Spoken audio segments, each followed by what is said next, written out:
Imagine sailing on a calm day in the South Pacific when a distress call suddenly crackles over the radio.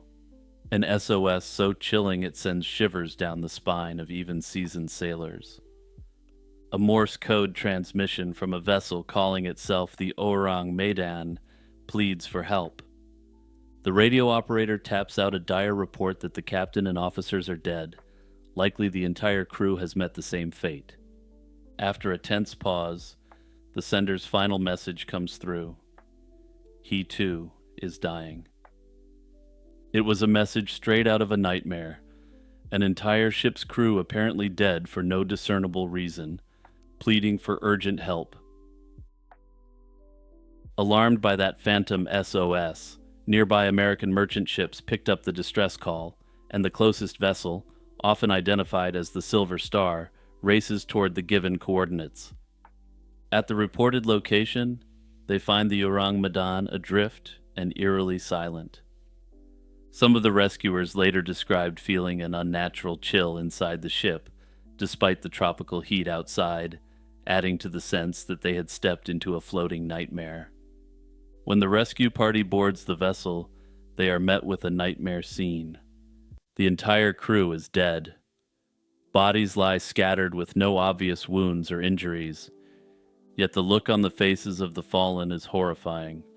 Eyes wide open and mouths frozen mid-scream, as if their last moments were spent in unimaginable fear. Even the ship's dog lies dead, teeth still bared as though snarling at some unseen threat. With no survivors in sight, the would-be rescuers search for answers in vain. In the radio room, they find the operator who sent the SOS, now lifeless at his station with his hand still on the Morse key. Not a single clue indicates what disaster befell the crew. It's as if death swept over everyone on board in an instant, without a sound or struggle. As the astonished team considers towing the ghost ship to port, they suddenly notice smoke seeping from below deck.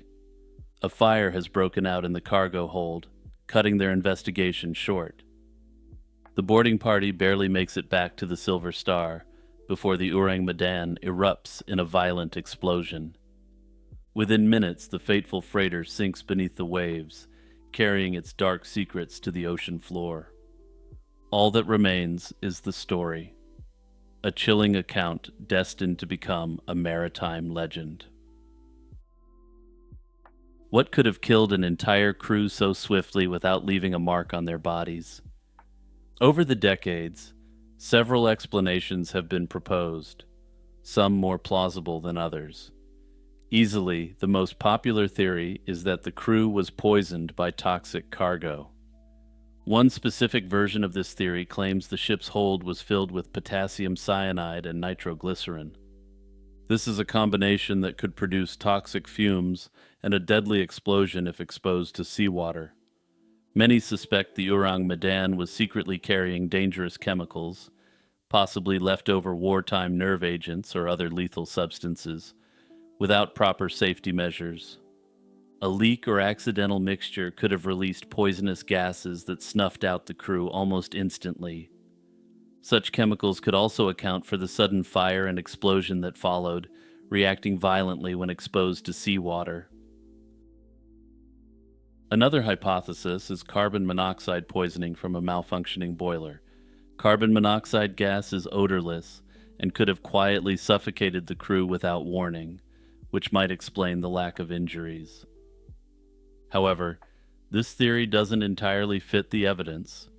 It fails to explain the reports of terrified expressions on the victims' faces, or the explosive finale. A few have even floated the idea of piracy, suggesting that they boarded and used some kind of gas to disable all the occupants. But the ship was found intact and undisturbed, which doesn't line up with an attack for plunder. And of course, there are the paranormal speculations. Ghostly forces, vengeful spirits, even extraterrestrial involvement have all been suggested in fringe discussions. These fantastical theories have no evidence to support them. They mainly underscore just how baffling the Orang Medan mystery is. Finally, Some have wondered if the entire incident was covered up. If the Orang Medan was involved in a clandestine operation, perhaps authorities deliberately wiped it from the records and hushed up any witnesses. What you may have noticed is that I didn't question the very foundation of the incident itself, which probably seems logical given how often this case is spoken about. It turns out the biggest question surrounding the Orang Medan mystery is whether any of it happened at all. In the absence of evidence, many suspect that this ghost ship never existed. For starters, no ship named Orang Medan appears in any official records. Researchers have scoured registries and shipping logs, but they've found nothing. A vessel of this size and era should have left some trace. Yet there isn't a single legitimate reference to an Orang Medan outside the story itself. That glaring absence is a huge red flag, and it suggests that if a disaster did occur, the ship might have been operating under a different name or outside normal channels. Furthermore, while the rescue ship Silver Star itself was a real merchant vessel, investigators found no record in the Silver Star's logs of any such incident or rescue. If the crew of the Silver Star had truly come upon a ship full of dead men, it is unlikely they would simply sail on without reporting it. The timeline and location details are equally inconsistent, casting more doubt on the story's veracity. Most versions place the incident in the late 1940s around the crowded Strait of Malacca.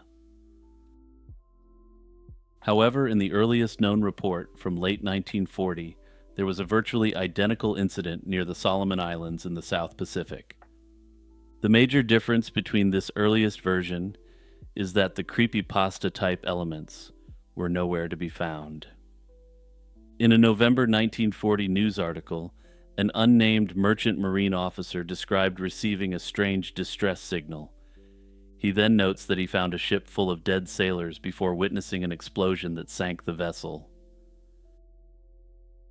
When basic facts like the date, location, and rescuers keep changing from one source to another, it becomes nearly impossible to verify the truth of the tale.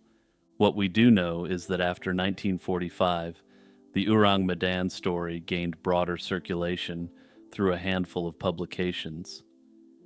In early 1948, a Dutch-language Indonesian newspaper ran a series of articles about the supposed incident.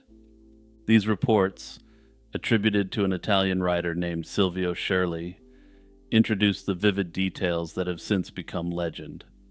Interestingly, the final article in the series included a disclaimer admitting that the paper had no further evidence that the story was real.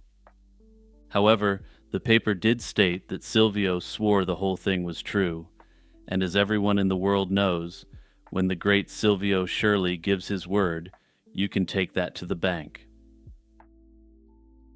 From there, the legend kept growing, and surprisingly found its way into some very official sources. Newspapers in the U.S. picked up the story later in 1948, and by 1952 it even appeared in an official Coast Guard bulletin called the Proceedings of the Merchant Marine Council.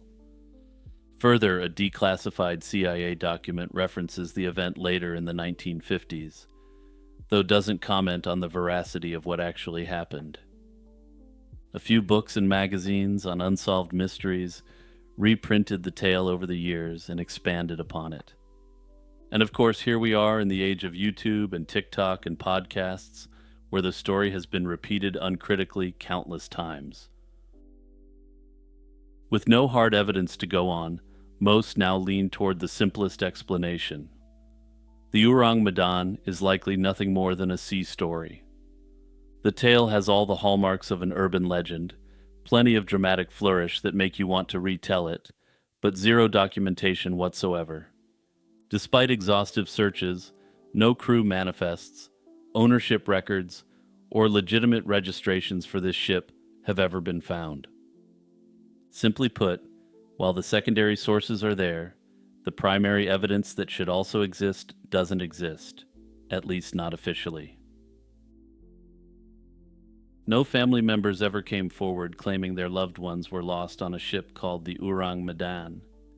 These gaps make it highly likely that no such vessel ever sailed under that name, and that the story was probably a fabrication.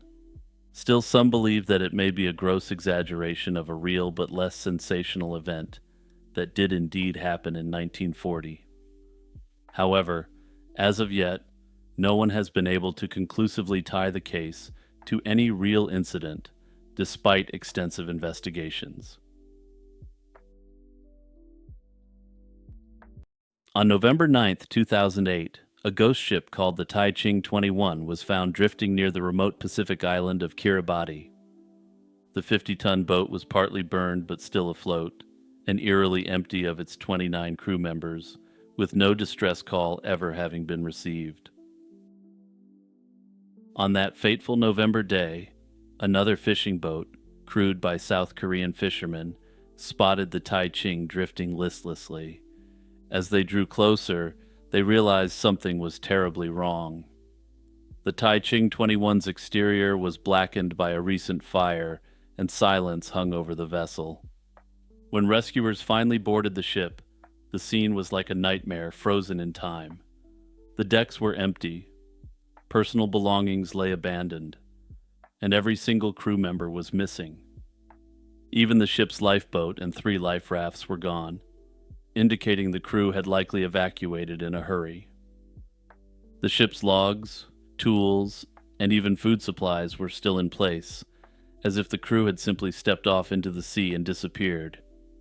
It was as if the Tai-Ching 21 had become a modern-day Mary Celeste, a ghost ship drifting with no living soul in sight.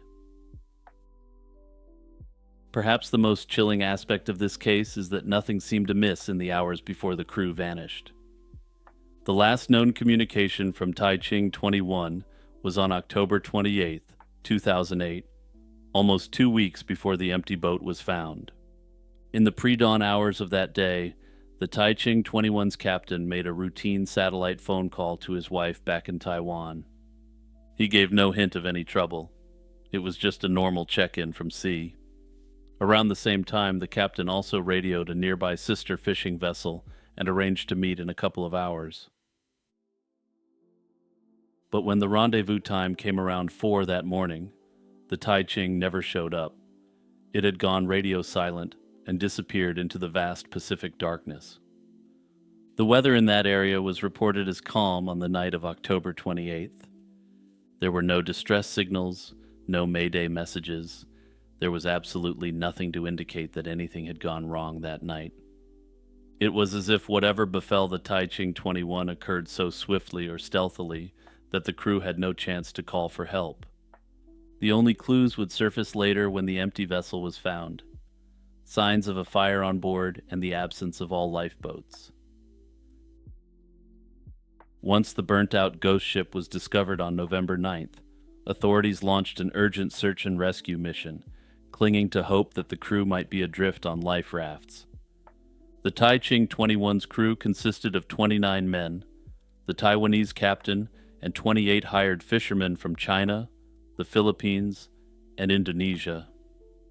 The idea that all of them could simply vanish was unthinkable, so international efforts quickly mobilized.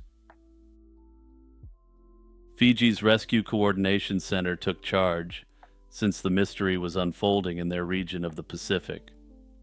They enlisted help from the United States and New Zealand Air Forces, which deployed long-range aircraft to scour the ocean. For days, they flew search and rescue missions over the waves, scanning 21,000 square miles of open ocean north of Fiji in hopes of spotting life rafts or survivors. Naval vessels and fishing boats in the area also kept watch. Officials even dispatched teams to uninhabited atolls and sparsely populated islands north of Kiribati to see if any castaways had come ashore.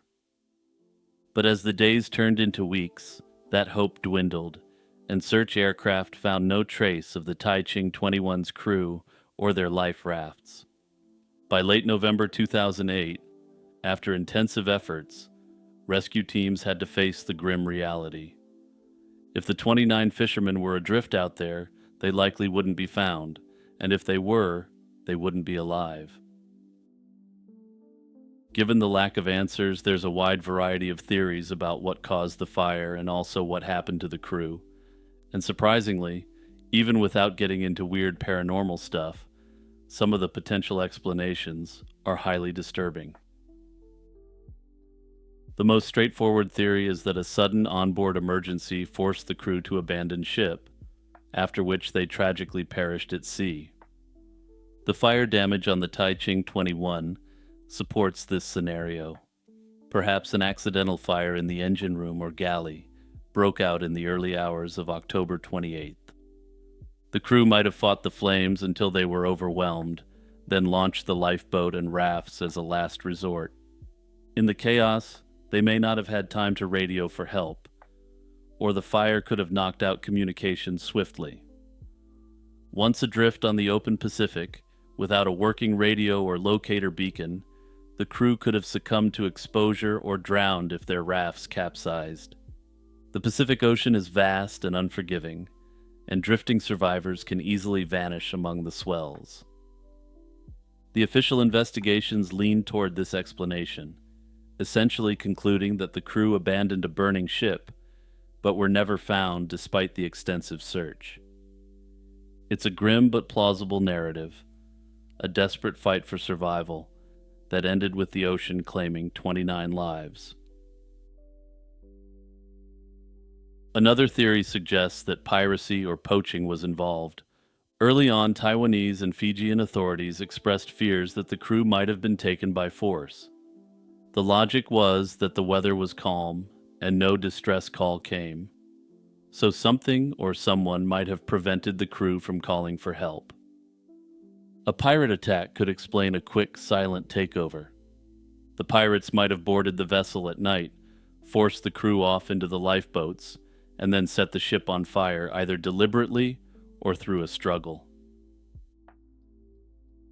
There's precedent for violent encounters in the high seas fishing industry. Rival fishing boats or poachers have been known to clash over lucrative fishing grounds. If pirates were involved, they could have slain or kidnapped the crew, leaving the Taiching 21 as a smoking derelict. This theory is now largely considered debunked, since absolutely no evidence was found for this during the forensic investigation in Taiwan.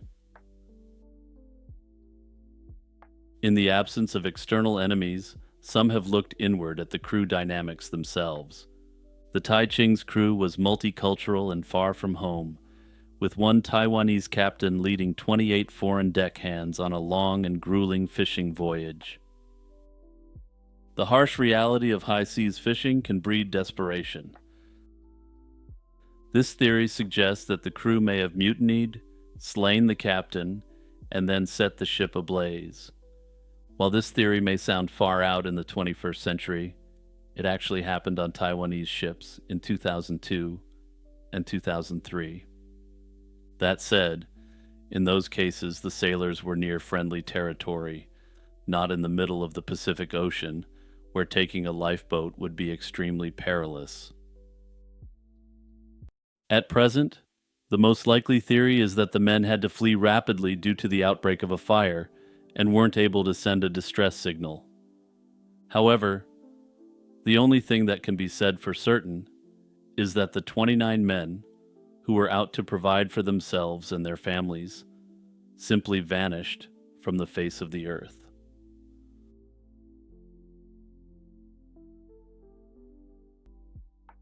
On December 5, 1872, the crew of the British brig Dei Gratia spotted an unguided ship drifting about 400 miles west of Portugal's Azores Islands. As they drew closer, they were astonished to recognize the vessel as the Mary Celeste, a merchant brigantine that had left New York City for Europe but never arrived. Captain David Morehouse knew the Mary Celeste had departed New York 8 days ahead of his own ship, making it baffling that she had not yet reached any port. When a boarding party from the Dei Gratia climbed aboard, they found an eerie scene. The Mary Celeste was completely deserted, yet still seaworthy and intact. The crew's personal belongings were undisturbed, and a 6-month supply of food and water remained neatly stored. The ship's charts and papers were scattered about below decks, as if the crew had left in a hurry. The cargo of almost 2,000 barrels of industrial alcohol was untouched, aside from a few barrels that were mysteriously empty. However, the ship's only lifeboat was gone, and one of the pumps had been disassembled on deck. About 3.5 feet of water sloshed in the hold, a worrisome but not catastrophic amount. There were no signs of violence or fire. The 10 people who had embarked on the Mary Celeste, Captain Benjamin S. Briggs, his wife and young daughter, and 7 crewmen, had vanished without a trace. The Mary Celeste was a sturdy two-masted merchant ship, originally launched in 1861 under the name Amazon, before coming under American ownership and Captain Briggs's command. In early November 1872, Briggs set sail from New York Harbor, bound for Genoa in Italy, carrying a hold full of denatured alcohol. The Atlantic crossing was difficult, and the ship battled heavy weather en route. According to the last log entry, dated November 25, 1872, the Mary Celeste had reached a point just shy of the Azores. That entry gave no hint of anything amiss, yet sometime between that date and December 5th, the crew apparently abandoned ship. When the Dei Gratia encountered the vessel, her sails were ragged, and some lines were dangling loosely, suggesting she had been adrift and unattended for several days. The crew of the ship brought the Mary Celeste to Gibraltar, where British authorities held an inquiry into the baffling incident. Investigators found no evidence of mutiny, piracy, or foul play that could solve the riddle. The inspector leading the investigation suspected some sort of foul play, but after months of examination he could prove nothing amiss. The court later even entertained wild possibilities. One was that perhaps the crews of the Dei Gratia and the Mary Celeste had somehow engineered the incident as part of a fraud scheme, but nothing came of these suspicions. In the end, the salvagers received only a modest reward, and the mystery remained unsolved.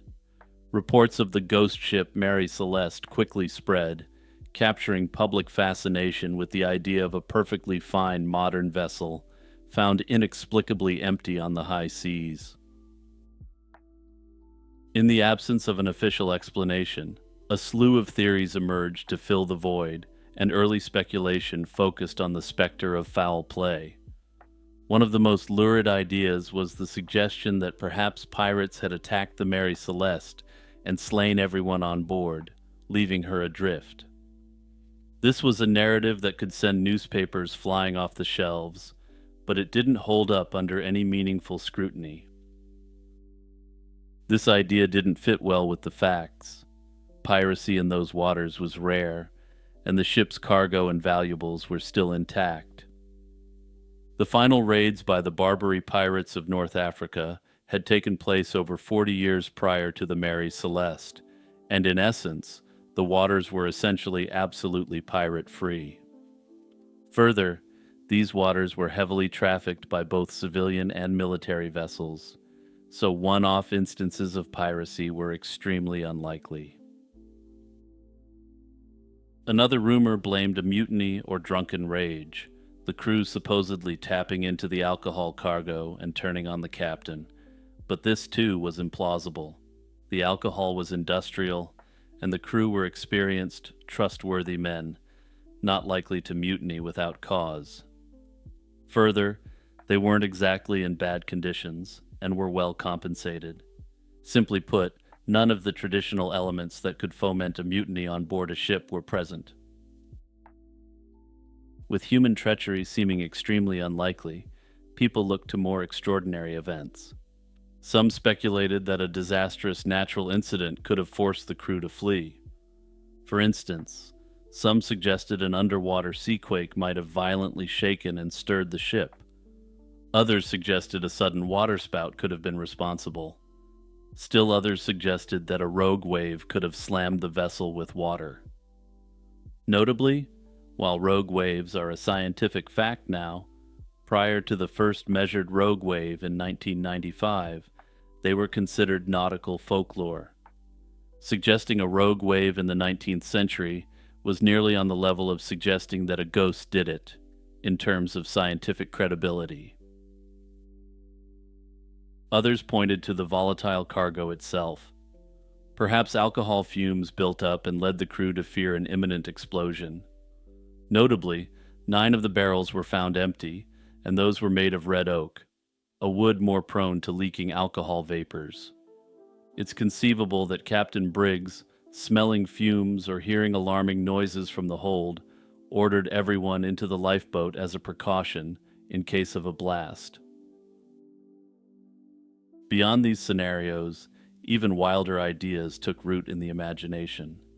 Some claimed attacks by giant sea monsters were responsible, and later stories have claimed alien abductions to explain the disappearance. In fact, I found a picture of a book released in 1981 that has the Mary Celeste being hit with a water spout and a giant tentacle while traveling in the Bermuda Triangle. It also looks as though it may have been struck by a rogue wave, and it's also watched over by an alien. Modern investigations have steered toward a more straightforward explanation that doesn't require sea monsters or aliens or any form of intrigue. The leading theory today is that Captain Briggs abandoned ship in a desperate but honest attempt to save lives after misreading a situation that wasn't actually fatal. Several pieces of evidence point to this scenario. The ship's sounding rod, for measuring water in the bilge, was found on deck, as if left out after a frantic check of the hold's water level. One of the pumps was discovered broken and inoperative, suggesting the crew may have struggled to remove water from the hull. The Mary Celeste had undergone a major refit not long before, and it's believed debris or coal dust from an earlier cargo might have clogged the pump system. Thus, although there were only about 3 feet of water in the hold when found, Briggs may have had no way to gauge the situation accurately and feared his ship was flooding uncontrollably. Some researchers also theorized that the ship's chronometer was faulty, making Briggs think they were closer to land than they really were. And for those who didn't know, like myself, a chronometer is a precise marine timepiece used to determine longitude at sea. By comparing Greenwich Mean Time to local time, navigators calculate their east-west position accurately. We know the ship was, in fact, nearing Santa Maria Island in the Azores on November 25th. If Briggs expected to see land earlier and didn't, he might have worried that they were off course or in escalating danger. All these factors combined, rough seas, a possibly explosive cargo, a malfunctioning pump, and uncertainty about their position, could have driven Briggs to a dire decision. He may have ordered everyone into the lifeboat, hoping to temporarily evacuate until whatever threat was facing the ship passed. Tragically, once off the Mary Celeste, the crew never made it to safety.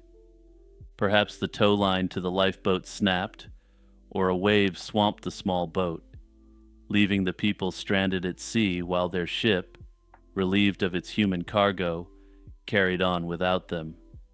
This scenario, while unconfirmed, fits the best available evidence and has become the most widely accepted explanation.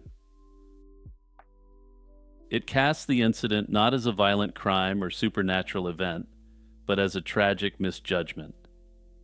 By all accounts, Briggs was a capable and cautious captain. He would not abandon his ship unless he truly thought she was doomed. In this case, he seemingly acted to preserve lives, only for that action to doom everyone in the lifeboat.